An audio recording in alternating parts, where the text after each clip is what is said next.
Uh,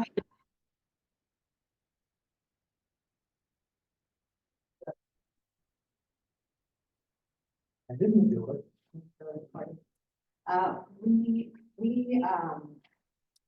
We're going through some changes where some staff are needing training such as OSHA certifications.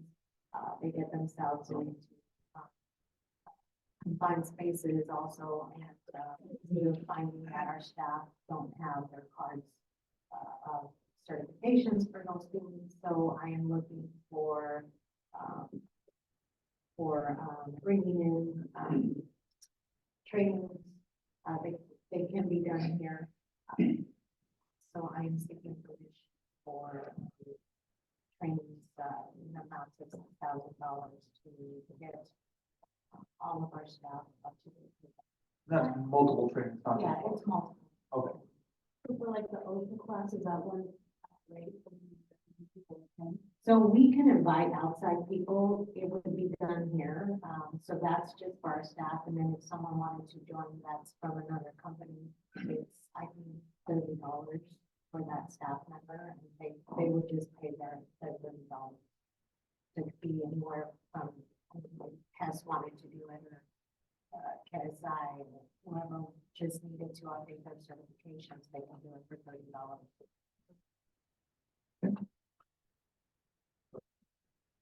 I think it's a good idea. There's a lot of stuff we probably still won't do in-house, but yet it would just be good to train guys so they know what they can and can't. So, a lot of stuff when we have to do this, we will bring on. It's always good to have some education, so I make a motion to approve. Second. All right, with a motion and a second to approve, no questions, comments, or return from the board, we'll move to vote. Yes. Yes. Yes. All right, so moved. We don't need to. Okay, so the next is going to be the quote for the PD. It appeared that one of the panels was damaged, and the quote is for the item is $1,500 plus labor, so they're saying approximately 6 hours plus mileage at $129 each per hour. So it's gonna be right around $25-ish $100, a little less than that. The insurance deductible is $2,000, so it wouldn't be worth it to file a insurance claim. So they're requesting the money just to replace the garage door.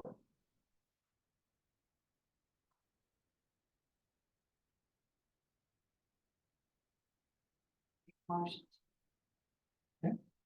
Second. All right, with the motion and second to approve, no questions, comments, concerns from the board, we'll move vote. Yes. Yes. All right, so move. No. All right, next is going to be, next will be, resolution 2024-06. Liz? Nope, can't hear you. I'm dumb. I'm sorry. It's been a long evening. Can you hear me now? Yep. Okay, very good. That is our trapping ordinance, correct? That's the additional agenda item? That is correct. Okay, very good. I'll begin. Resolution number 2024-06. It is dated April 1, 2024. Be it resolved by the City Commission of the City of Tioga, Williams County, North Dakota, a resolution authorizing and clarifying application process for trapping in and upon lands owned by the City of Tioga. Whereas the City of Tioga, the city, Williams County, North Dakota, is a municipal corporation organized and existing under the laws of the state of North Dakota. And whereas the city endeavors to ensure the safety, wellness, and quality of life of its citizens and residents. And whereas in order to advance and support the public's health, wellness, quality of life, especially as those matters pertain to outdoor recreation activities, the city desires to clarify and create orderly process for the use of lands owned and managed by the city to support those public goals and interests. And whereas In the fall of 2023, members of the public have expressed interest in utilizing various city-owned public lands for trapping fur-bearing animals to the degree that the laws of the state of North Dakota permit such activities, and the city desires to permit its community members such outdoor recreation activities where feasible and appropriate. And whereas, in light of the foregoing, the city herein establishes the following application process for permission to trap fur-bearing animals on city lands. Now, therefore, the city sets forth the following terms and process for permission to trap upon municipal lands.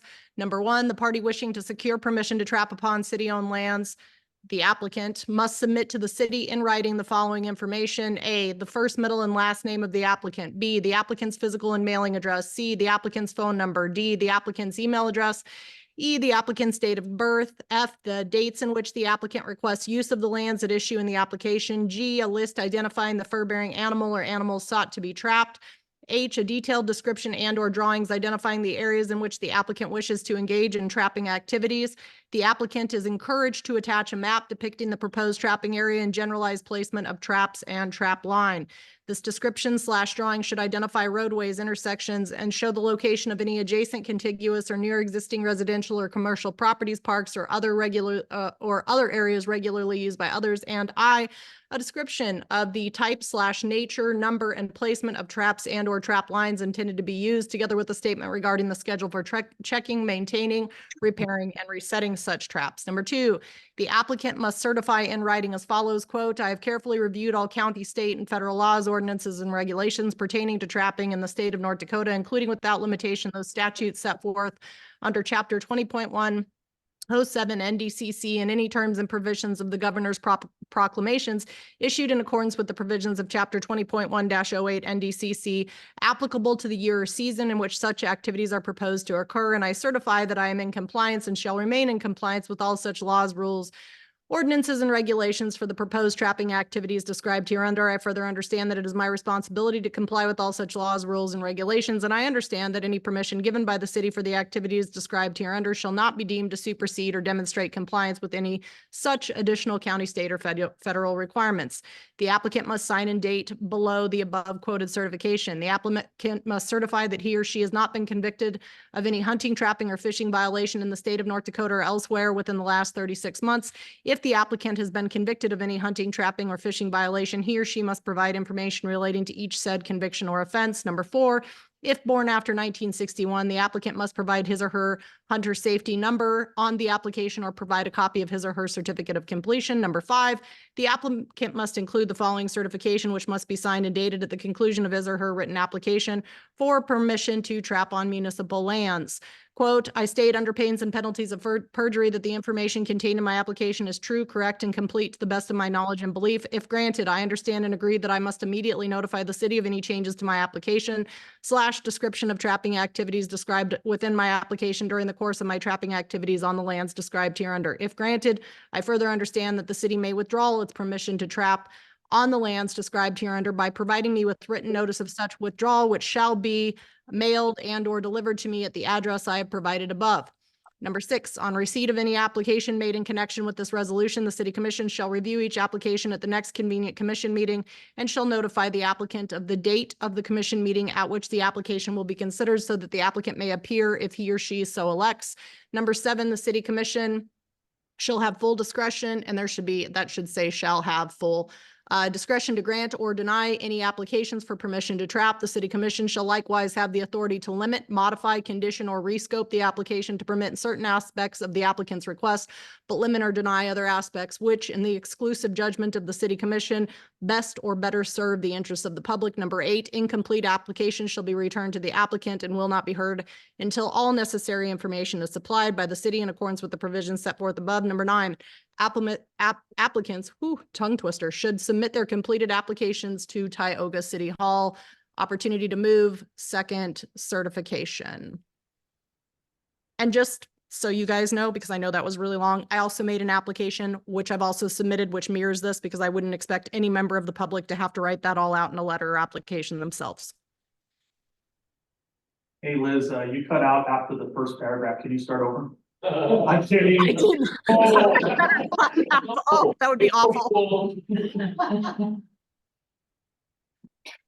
She asked me to do it, so. Yeah. Oh, Jess. That was a mean trick. All right, moving on. Is there a motion on the floor? I'll make a motion to approve.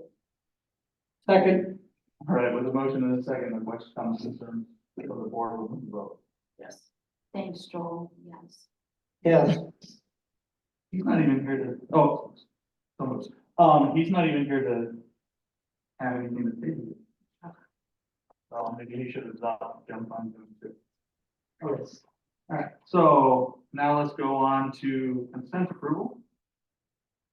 In the consent approval, we have a local charity permit application payroll for March 7th, 2024, city bills for March 2024, financials for February 2024.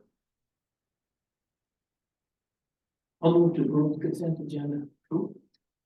Second. All right, with a motion and a second to approve, no questions, comments, concerns from the board, will move on. Yes. Yes. Yes.